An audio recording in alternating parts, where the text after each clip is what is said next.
sebuah kampus nilai yang tidak bisa tawar, nilai kejujuran. Karena membangun manusia itu kan tidak boleh sepotong-sepotong. Ya benar. Kan misalnya technical saja, knowledge saja. Tapi yang hakikatnya adalah sebuah kampus adalah membangun manusia itu adalah nilai-nilai luhur.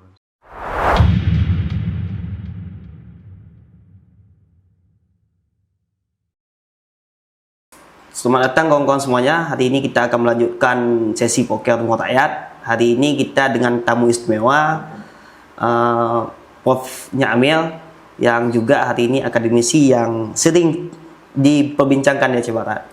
Terima kasih Pak sudah bisa memenuhi undangan kita Pak. Ya, terima kasih Saudara Joni atas undangannya, dan ini merupakan kesempatan yang istimewa bagi saya, dan selamat kepada pemirsa.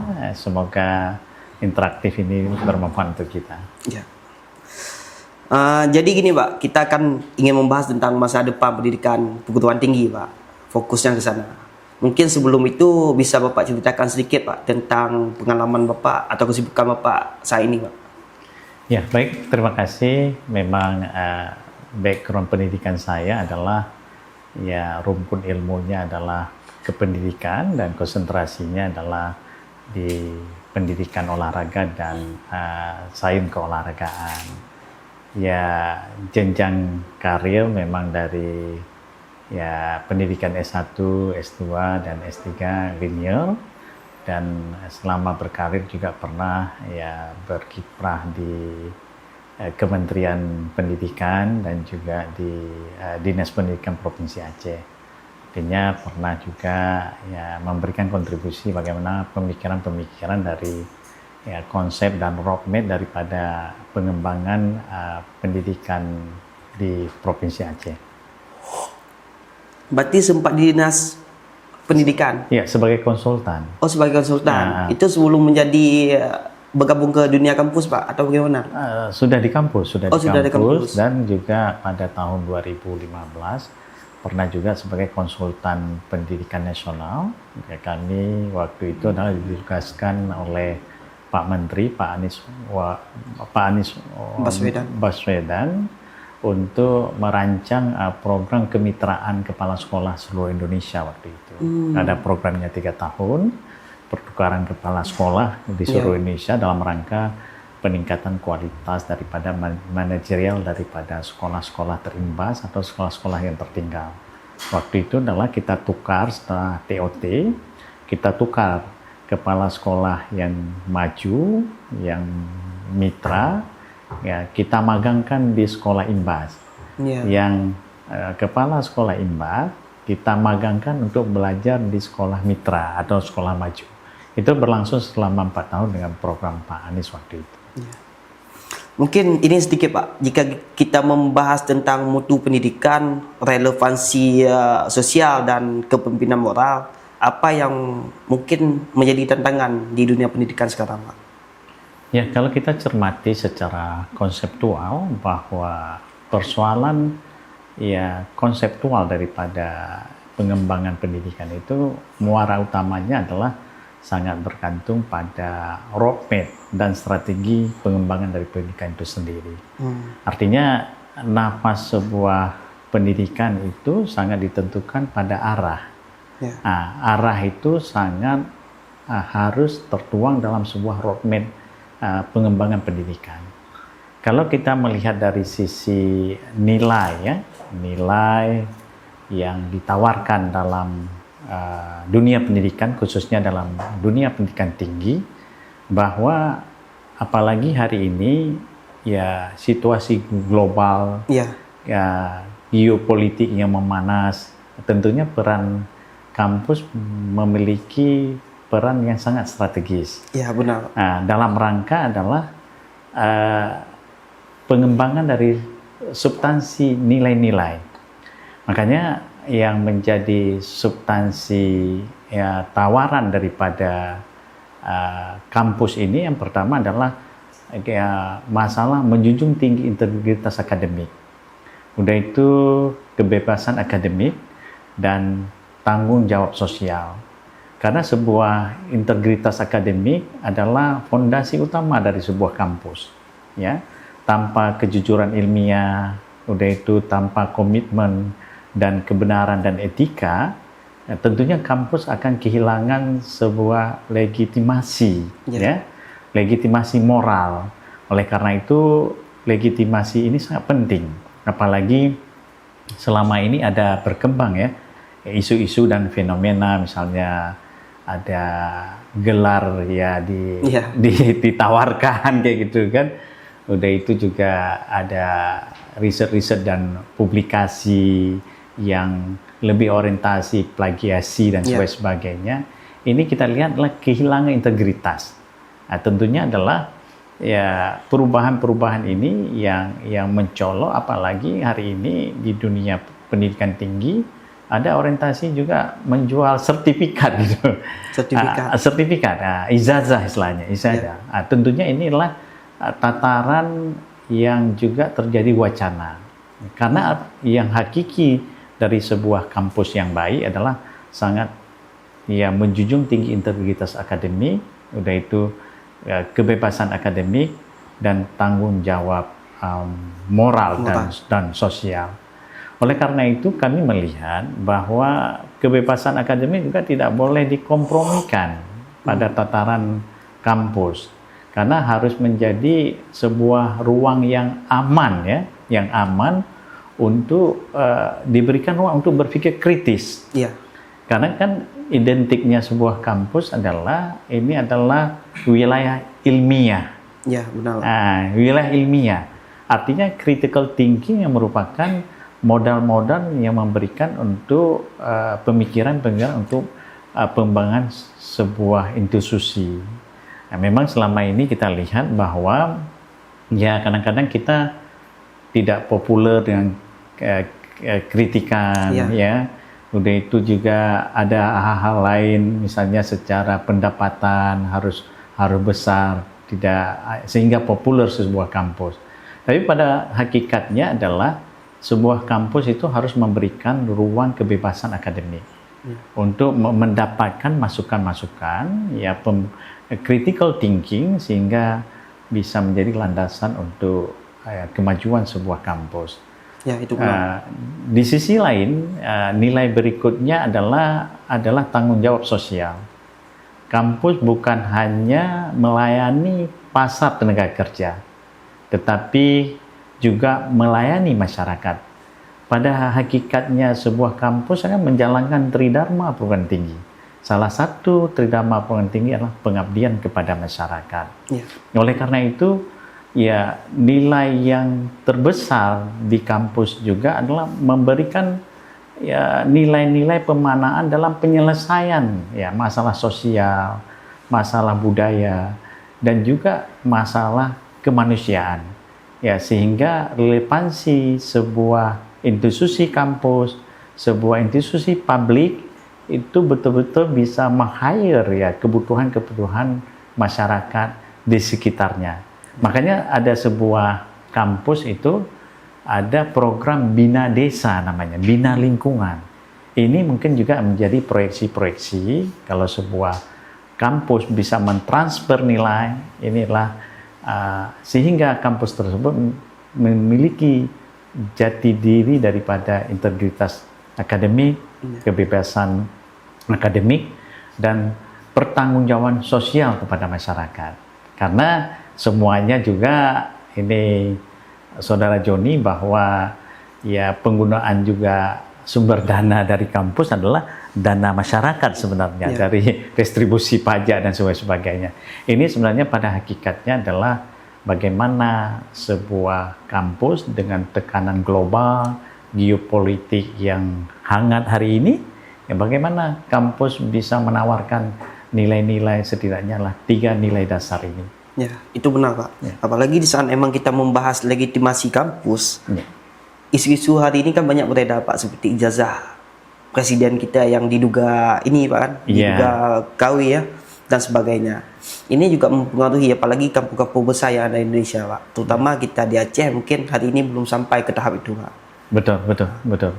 Dan juga yang paling menarik, sebenarnya ada nih Pak, kita catat juga yang ingin kita pertanyakan, nilai yang tidak bisa ditawar oleh kampus. Cuma sepertinya udah Bapak jawab tadi Pak, terkait nilai-nilai yang tidak bisa ditawar. Ya, pada prinsipnya adalah sebuah kampus nilai yang tidak bisa ditawar adalah nilai kejujuran. Karena adalah kampus sebuah wadah untuk mendidik ya manusia yang memiliki bukan technical skill saja. Ya. Tapi yang hakikatnya adalah yang kita didik lulusan yang memiliki karakter, yang memiliki komponen yang seutuhnya. Ya. Karena membangun manusia itu kan tidak boleh sepotong-sepotong. Ya benar. Kan misalnya technical saja, knowledge saja. Tapi yang hakikatnya adalah sebuah kampus adalah membangun manusia itu adalah nilai-nilai luhur, sehingga betul nanti sebuah lulusan yang kita hasilkan memiliki kepribadian yang utuh. Ya. Dan dia akan bekerja di masyarakat, mengabdi masyarakat, dan betul-betul dapat memberikan kontribusi nyata dan berdampak pada masyarakat. Makanya nilai luhur itu tidak bisa kejujuran, etika, moralitas itu tidak bisa ada tawaran gitu. Ya, itu benar Pak. Apalagi kan di saat memang sekilas yang kita lihat hari ini bahwa pendidikan kritis itu harusnya emang dibentuk melalui kampus Pak. Di mana beberapa kampus hari ini kan mengikuti gaya konsep pendidikan internasional, yaitu pendidikan abad 21 kalau saya tidak salah Pak. Di mana PBB menentukan bahwa ada beberapa indikasi pendidikan yang harus dipenuhi. Salah satunya adalah pendidikan kritis. Tapi di saat memang kita membahas pendidikan kritis, terkadang kampus sendiri yang hari ini menjadi isu mematikan pendidikan kritis. Mulai dari tidak adanya kontrol sosial terhadap kebijakan, mulai tidak adanya kajian yang matang terhadap pemerintahan dan sebagainya. Untuk gaya pandang dari pengalaman Bapak ke depannya ataupun sebelumnya, bagaimana Pak terhadap pendidikan kritis ini? Apakah memang ini menjadi suatu urgensi yang harus kita kembangkan bersama atau bagaimana? Ya, memang karena tadi konsep dasarnya adalah kampus adalah menebarkan nilai-nilai untuk membentuk manusia seutuhnya. Salah satunya adalah nilai-nilai kebebasan. Nilai-nilai kebebasan ini adalah dalam kategori pemanaan adalah critical thinking. Artinya harus welcome gitu kampus. Karena tanpa adanya pemikiran-pemikiran yang nyata, ya kampus juga sulit berkembang. Betul. Gitu. Memang ada anonim selama ini kan, critical thinking itu kan sudah mengarah yang tidak baik. Ini mungkin cara berpikir dan cara pandang orang tertentu gitu. Tapi inilah sebuah institusi apabila terus berkembang memang harus ada critical thinking yang akan dibangun gitu. Malah kalau bisa dari kalangan-kalangan independen LSM terus memberikan critical thinking gitu, sehingga pola pengelolaan perguruan tinggi itu terus berkembang dengan baik. Artinya ini azas utama sebenarnya yang banyak juga dipahami selama ini.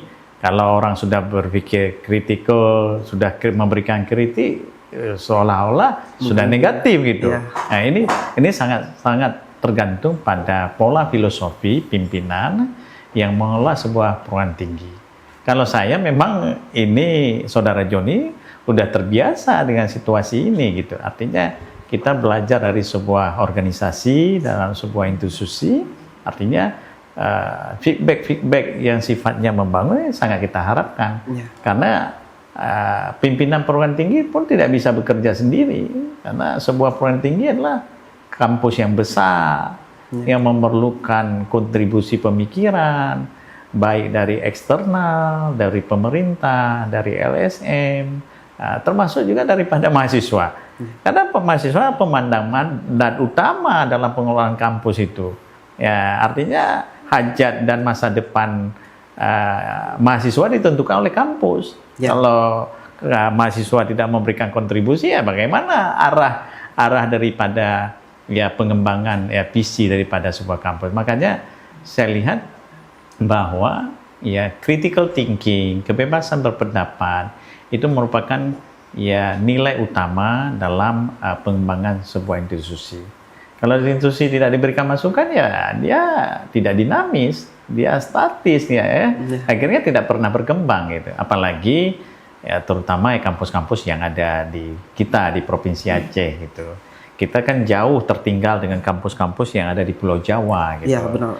Karena persoalannya ya yang pertama adalah kampus-kampus di sana mereka ya fasilitas layanan kan lebih terdekat dengan pemerintah gitu.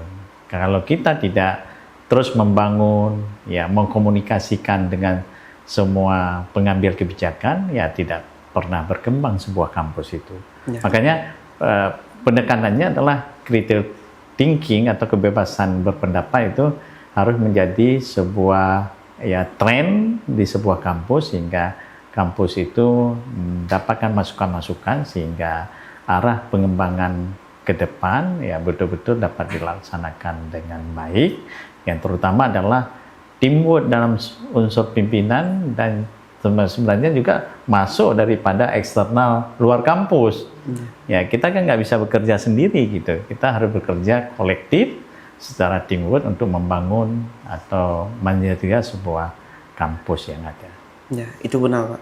Karena salah satu cara untuk mencapai kemajuan kan adanya pendidikan kritis, Pak. Jadi saat mulai ada pertanyaan-pertanyaan yang muncul, maka gagalnya dalam satu sistem itu akan kelihatan. Dan itu adalah upaya untuk memperbaikinya.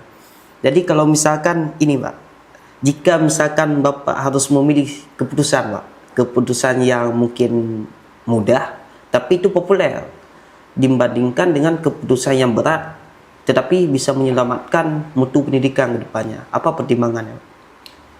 Iya, ya, konsepnya adalah kita tidak akan memilih keputusan yang populer. Kita akan memilih adalah keputusan yang berat. Karena ini kan berorientasi pada keberlangsungan sebuah kampus gitu.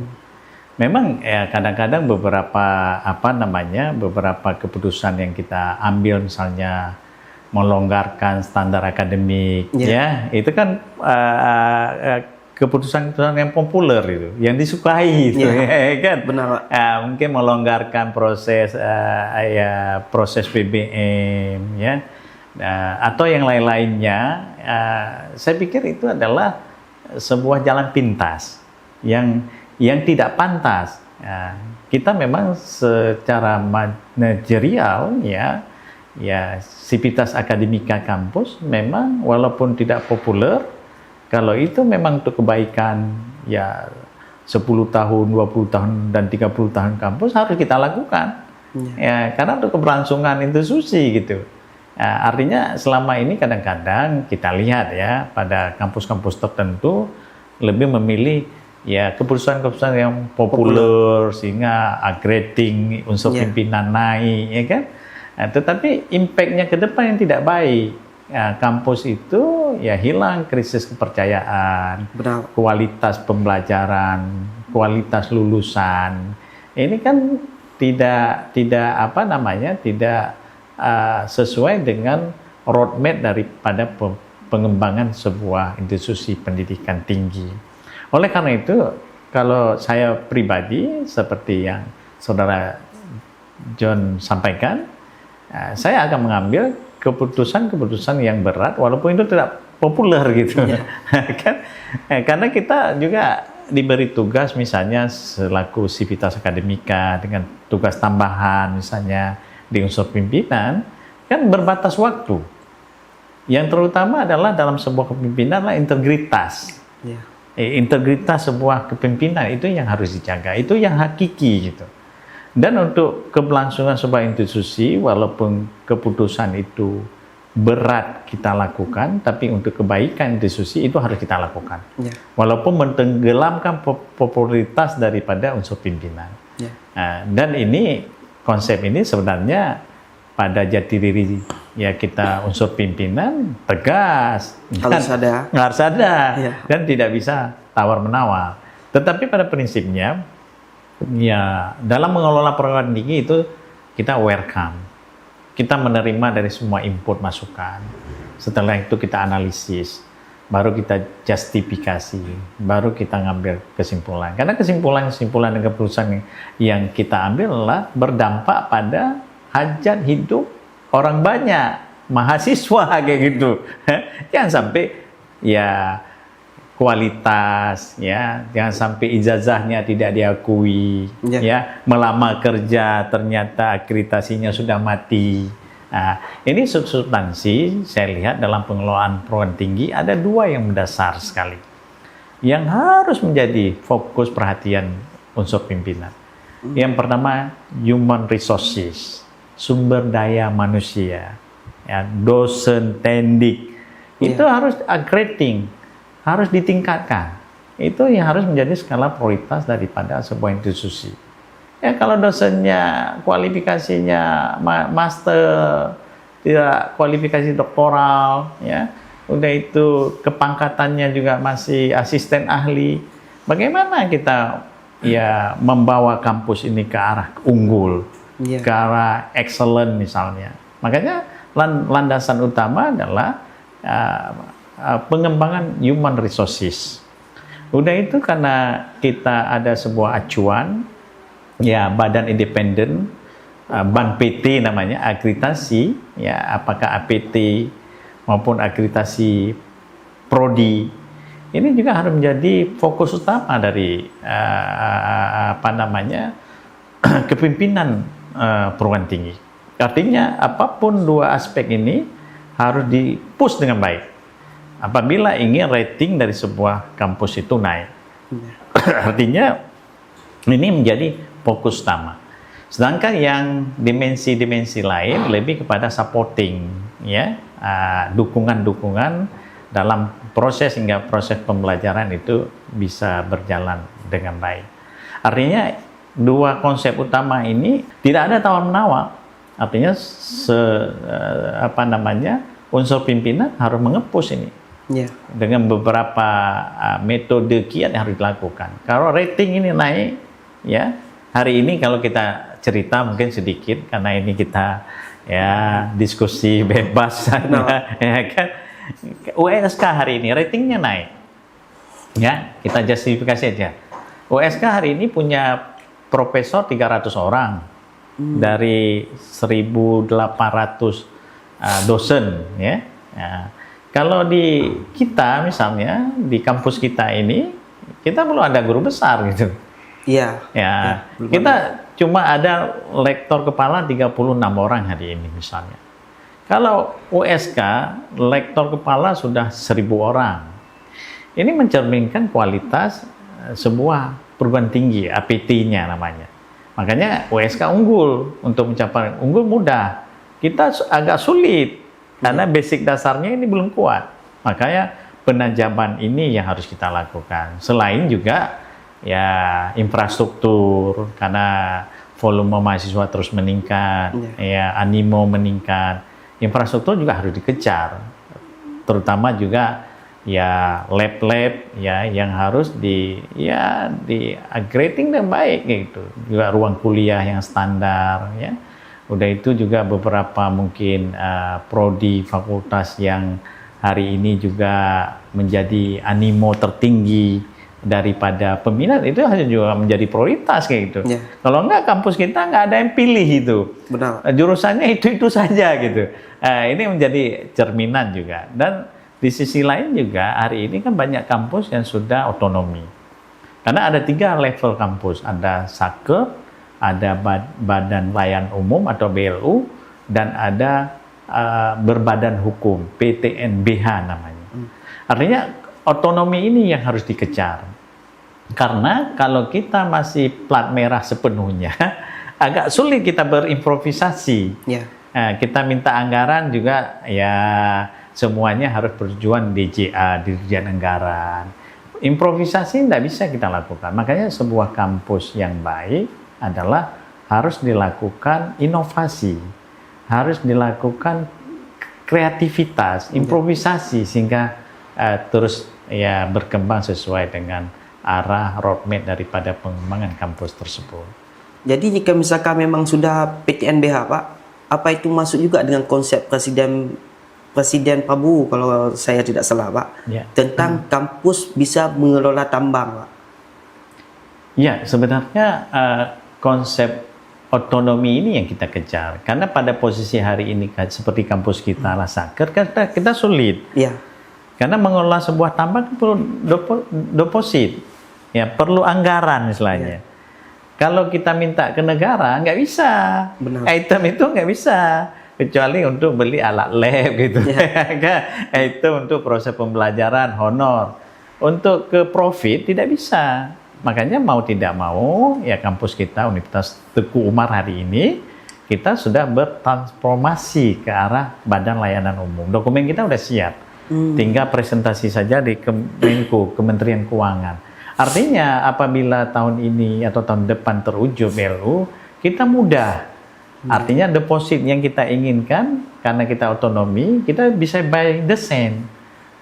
Ke arah juga seperti arah dari instruksi Bapak Presiden bahwa setiap kampus sehingga kampus punya profit, punya modal, harus mengelola ya tambang-tambang yang ada di sekitarnya gitu. Tapi kita juga sebenarnya udah bentuk tim lewat ya arahan petunjuk Pak Rektor gitu. Tapi pas kita lihat kriteria untuk mengurus tambang itu banyak sekali dan butuh deposit yang besar, itu tidak mungkin bisa jalan gitu. Karena kita nggak punya deposit. Ya. Tapi kalau udah BLU, PTNBH, istilahnya pengelolaan keuangan bisa di kita. Kita membuat item-item juga bisa di kita. Kita cuma melaporkan kepada Kanwil KPPN setempat saja. Tapi kalau hari ini kita tidak bisa, kita memang harus persetujuan DJA. Insya Allah saya sangat optimis apabila BLU, karena BLU juga disupport masih dananya dari rupiah murni APBN. Makanya kan ada pemahaman kalau BLU kan semuanya sendiri, tidak. Malah kita punya keunggulan otonominya, bisa mengelola uang PNBP sendiri, dan gaji dan semuanya operasional juga masih dari pemerintah gitu. Dan kalau sudah BLU, peluang besar kita bisa garap pertambangan yang ada di sekitar kita ini. Mungkin ini yang menarik juga. Jadi kan kita kembali sedikit Pak ke tempat yang tadi Pak, yang masalah keputusan yang populer ataupun keputusan yang berat Pak. Jadi yang mungkin yang sedikit menjadi pembincangan di kawan-kawan mahasiswa di saat Bapak mengambil satu keputusan yang Bapak bantu advokasi itu tentang dosen yang melakukan pelecehan seksual. Itu memang sangat apresiasi Pak dari kawan-kawan mahasiswa yang kita lihat Pak. Di mana kan dosen tersebut hari ini dipecat. Ya. Walaupun itu keputusan yang berat Pak, apalagi kan menimbulkan konflik antara si dosen dengan pihak kampus hari ini Pak. Itu bagaimana penyelesaiannya Pak sekarang? Ya, kita kan pada prinsipnya rule of the game ya, on the track istilahnya. Ya, persoalannya kan setiap keputusan berat yang kita ambil ada tahapan. Ya kan? Kita tidak perlu khawatir karena kemudaratannya lebih besar kalau kita tidak mengambil keputusan berat itu. Walaupun kita memang ada ancaman-ancaman juga yang kita terima gitu. Tapi itu sebuah risiko yang harus kita tanggung karena kita pimpinan. Makanya dalam apapun keputusan yang kita ambil, resikonya pasti ada. Cuma pemetaan resikonya saja besar dan kecil. Seperti tadi ya yang kita ambil tahun yang lalu misalnya ada sedikit masalah kayak gitu terhadap dosen, ya kita harus tegas kayak gitu. Ya. Karena dosen ini kan digugu dan ditiru gitu.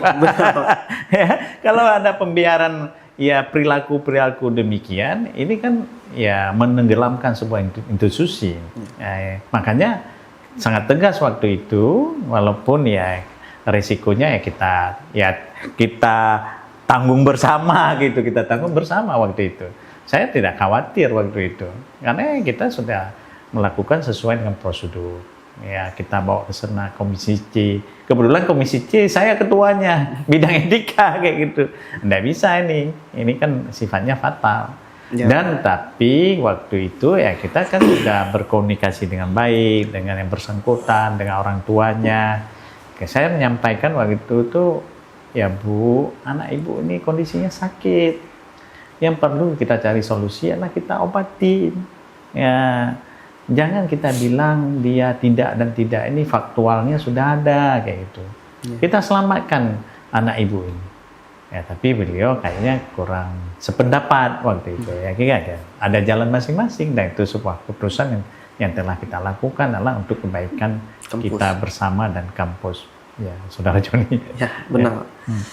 Ini Pak, jika misalkan dari pengalaman pribadi Pak, apa keputusan yang paling berat yang pernah Bapak ambil, bukan karena teknisnya, tapi lebih ke moralnya Pak? Ya, saya mungkin beberapa keputusan ya dalam lingkup kampus misalnya. Persoalannya, pertimbangannya terutama kemanusiaan, ya kan? Ada tahun yang lalu, karena ada P3K, dosen PDK dan Tendik, ada semua formasi kita usulkan, dan semua saya suruh ikut, ya kan? Alhamdulillah semua ikut. Tapi ada 1-2 dosen waktu itu dia melakukan atau mengikuti tes PNS. Setelah mengikuti tes PNS sebagai dosen tidak lulus. Pas buka P3K tidak bisa daftar lagi karena akunnya pemakaian 1. Akhirnya bulan 7 keluar ketentuan tidak ada lagi kontrak. Iya. Tidak ada lagi dosen kontrak. Akhirnya dosen yang ini tidak masuk ke P3K harus diberhentikan. Tetapi karena faktor kemanusiaan, dosen ini sudah 7 tahun, 10 tahun, saya sedikit mengambil keputusan yang berisiko waktu itu. Saya bilang ke Kabiro, ya saya lapor juga ke Pak Rektor, kayak gitu, bahwa tetap kita bayar gaji sampai Desember. Saya yang tanda tangan. Kalau ada pemeriksaan, saya yang memberikan justifikasi. Karena pertimbangannya kemanusiaan. Ya. Nah, tapi setelah nanti Januari belum ada regulasi yang sebagai acuan kita pun tidak bisa bilang apa-apa. Ya. Nah, alhamdulillah di bulan 11 muncul P3K paruh waktu. Ya, ya. Akhirnya terselamatkan juga 7 orang ini. 7 orang Pak. 7 orang ini terselamatkan. Pak Taufik salah satunya yang perikanan kayak gitu. Saya sebut terus namanya gitu. Ya kan? Di keuangan nggak mau bayar lagi. Ini kebijakan pimpinan, saya bilang. Bayar. Saya yang bertanggung jawab. Audit saya yang menjelaskan nanti. Karena ini adalah keputusan berat. Tapi ini harus saya lakukan karena ini adalah faktor kemanusiaan. Ya. Nah, istilahnya kalau diberhentikan, tidak dibayar gaji, ya orang belum ada ya planning bekerja di mana dan sebagainya. Ini mungkin Saudara Joni juga selama saya ada tugas di sini termasuk juga kategori yang maksudnya berat dari resikonya. Sempat saya harus bayar ke negara kayak gitu. Ya, benar. Tapi untung Allah memberikan jalan kayak gitu. Dan ada lagi juga ya kita melakukan ke dosen ya yang P3K, kita menaikkan japung AA dan lektor karena kewenangan setempat kampus. Regulasi yang ada tidak boleh P3K. Ya, karena faktor kemanusiaan, karena semua dosen PNS P3K melaksanakan tridharma perguruan tinggi dan kumnya poinnya udah cukup, saya bilang Pak Rektor kita proses Pak. Ya, Pak Rektor menyampaikan nggak berisiko ini promil. Enggak Pak, saya yang tanggung jawab. Tapi pada konsekuensi sementara kita tidak bayar, kita keluarkan lektor, tidak bayar. Nah, kita nggak berani bayar dulu karena belum ada regulasi Permen 44 mengatur bahwa P3K bukan jabatan karir. Yeah. Nah, udah itu alhamdulillah sesuai dengan prediksi kita bersama keluarlah Itu sangat beresiko Pak. Memang kita melihat bisa saja mematikan karir Bapak, bisa saja kita melihat mungkin mengembalikan kerugian negara dan sebagainya. Memang kita mapping waktu itu, nggak mungkin juga sebuah keputusan kita teledor kan, pasti nggak ada estimasi. Saya berpikir bahwa kebijakan itu dinamis, nggak mungkin statis dia. Dan apa yang diharapkan dosen-dosen pendidikan juga sebuah rasionalitas gitu. Ya. Ya, artinya mereka melakukan tridharma perguruan tinggi yang sama juga dengan dosen PNS gitu. Nggak mungkin lah. Karena P3K baru diangkat SK-nya 2021, ya adaptasi itu kan pasti akan terjadi gitu. Nggak mungkin sebuah regulasi yang dibuat langsung optimal ya. Dari tidak ada kuota PNS dibuat P3K, PAN RB kayak gitu. Itu estimasi kami gitu. Pasti akan ada perubahan kebijakan dan itu terbukti. Dan alhamdulillah kita aman gitu. Kalau sempat nggak ada kita nggak aman. Ya, karena persoalan di kita ini menaikkan japung P3K tersebar luas ke kampus-kampus lain. Yeah. Sampai saya dibilang sama rektor gitu, Prof Hamil berani sekali ngambil kebijakan. Tapi kita tetap di backup oleh Pak Rektor. Yeah. Kalau tanpa di backup sama Pak Rektor juga nggak berani juga kita. Ya. Memang ya dalam pengelolaan perguruan tinggi itu harus berani. Kalau nggak mau resiko jangan di situ lah. Yeah. Jadi dosen biasa saja kan. Kan gitu kira-kira. Artinya ya harus berani kita ambil ini sebagai leadership, ya pengambil kebijakan. Ya. Yang penting kewenangan yang kita ambil itu tidak membawa pada keuntungan pribadi. Ya. Ya, sebatas itu adalah untuk kemaslahatan institusi. Saya pikir kalaupun salah ada nantinya keringanan hukuman yang akan diberikan karena tidak melakukan untuk kepentingan pribadi, Saudara Joni. Ya.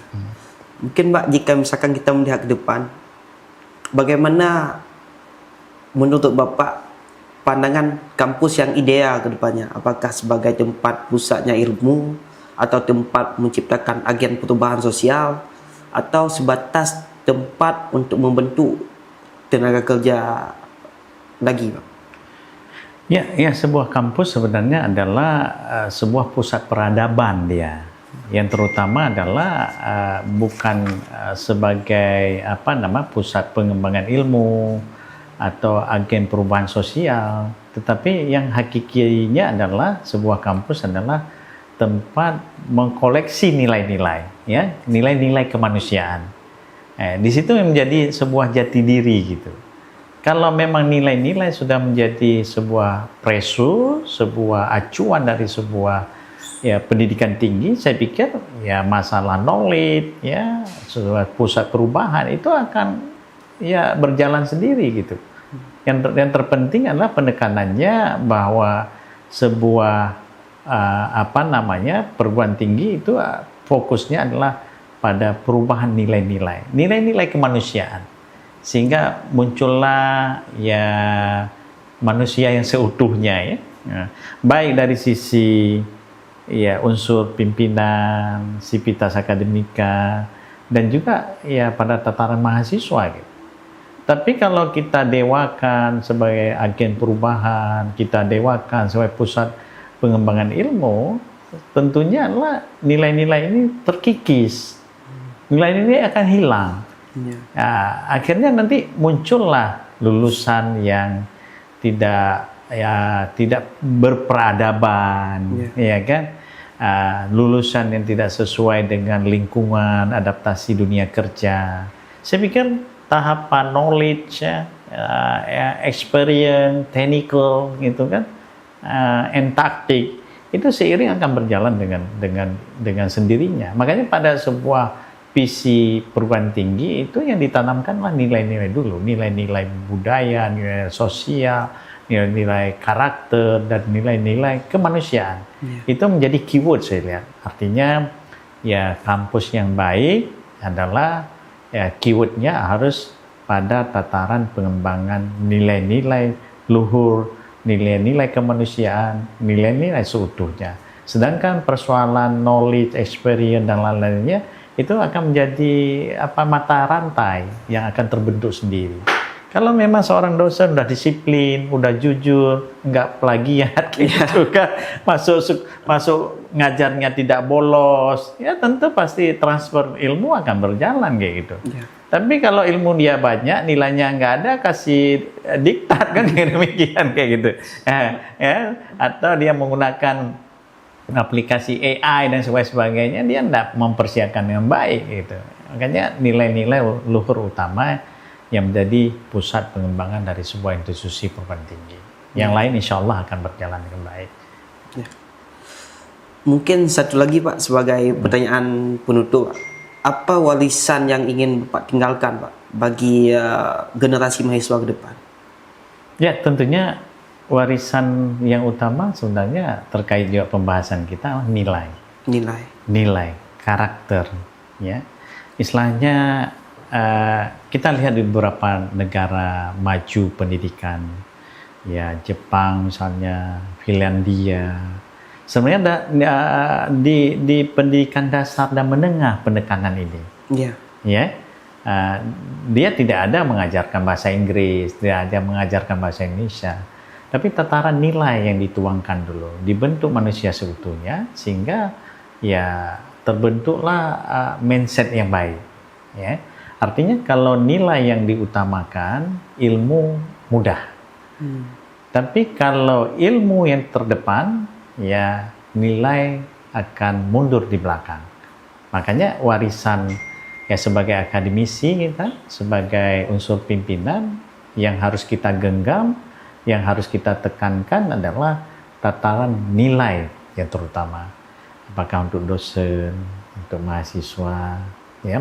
Tetapi semua itu adalah yang harus dibangun adalah sebenarnya adalah communication skill, keterampilan berkomunikasi. Itu yang terpenting dari konsep leadership.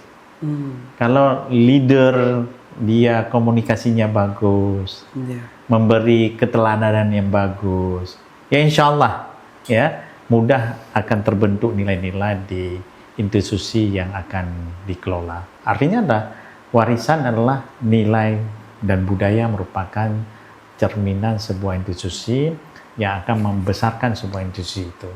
Karena effortnya adalah pada substansi tersebut. Kalau knowledge kan bisa baca buku, cari di AI hari ini kan. Tapi sebuah nilai, transfer nilai membutuhkan suatu proses dan manajerial yang baik dalam pengelolaan sebuah institusi. Ya, insya Allah kalau itu dikemas dengan baik dan yang terpenting adalah ya progresif, ya harus ada work plan yang baik, ya. Udah itu pada tataran ya eksekusi juga dievaluasi dengan baik, ya. Dilibatkan semua kalangan, termasuk mahasiswa usernya. Ya, benar. Ya, kan? Ya selama ini mungkin ya keterlibatan mahasiswa ya masih ada keterbatasan gitu. Tapi kalau institusi yang baik, libatkan mahasiswa sepenuhnya, karena mereka user, mereka pengguna, gitu. Mereka yang menentukan arah bagaimana mereka nantinya. Tentunya kalau ini yang digenggam dalam pengelolaan perguruan tinggi, insya Allah perguruan tinggi itu akan terus berkembang dan akan menjadi perguruan tinggi sesuai dengan harapan semua masyarakat kita. Mungkin terima kasih nih Pak, sebagai sedikit informasi, Bapak mungkin menjadi dosen yang sangat populer di kampus itu Pak, di kalangan kawan-kawan mahasiswa. Itu yang kita lihat Pak. Alhamdulillah. Pada prinsipnya kan kita sivitas akademika, apalagi kami kan ada tugas tambahan di unsur pimpinan. Pada prinsipnya adalah saya secara kapasitas pribadi ya memberikan pelayanan yang baik kan. Artinya ini udah tugas kami gitu. Sebenarnya tidak ada yang istimewa gitu kan. Tidak ada istimewa, ya teman-teman sivitas akademika, mahasiswa kan membutuhkan solusi. Ya kan, itu yang harus kami tawarkan sebatas dengan ketentuan dan kemampuan daripada institusi gitu ya. Saya pikir tidak ada yang istimewa, Saudara Joni kan. Kita berjalan yang penting adalah sesuai dengan rule yang ada ya. Tidak usahlah berpikir macam-macam ya. Karena hidup pun cuma sekali, berbaiklah, melakukanlah yang terbaik dalam hidup ini. Insya Allah Allah meridhoi semua ikhtiar kita dan menjadi kebaikan untuk kita semua. Saya terima kasih ini sudah diundang kan, diminta sedikit ya pendapat. Ini apresiasi yang tak terhingga ini saya berikan kepada teman-teman ini. Ya, semoga ini terus nanti kita ini saya diberikan kesempatan mungkin bisa juga yang lebih spesifik kita diskusi sehingga setidaknya bisa menjadi hasanah untuk kita semua dan juga untuk pemirsa dan ya masyarakat yang ada di sekitar kita ini. Ya. Ini memang targetnya sebagai edukasi ke publik, Pak. Bagaimana sebuah posisi, apakah dia sebagai sebatas untuk menentukan jabatan atau memang ini untuk memimpin masa depan bangsa ke depan. Lebih ke atas sana. Ya, insya Allah. Semua kan sangat tergantung pada mindset, mindset dan filosofi leader kepemimpinan itu. Saya lihat kalau dua faktor itu bagus, insya Allah ya akan berjalan seperti air mengalir gitu. Yang penting nawaitu kita semua kayak itu kan, artinya teman-teman juga di Wangsa ini juga kan yang kita tanamkan adalah niat kita. Kalau niat kita tulus, lillahi ta'ala, Allah pasti akan memberikan jalan-jalan kepada kita. Mungkin itu Pak, terima kasih banyak Pak, sudah bisa hadir di podcast ini Pak. Ya, terima kasih Saudara Joni dan teman-teman semua. Semoga apa yang kita lakukan ini menjadi keberkahan untuk kita semua.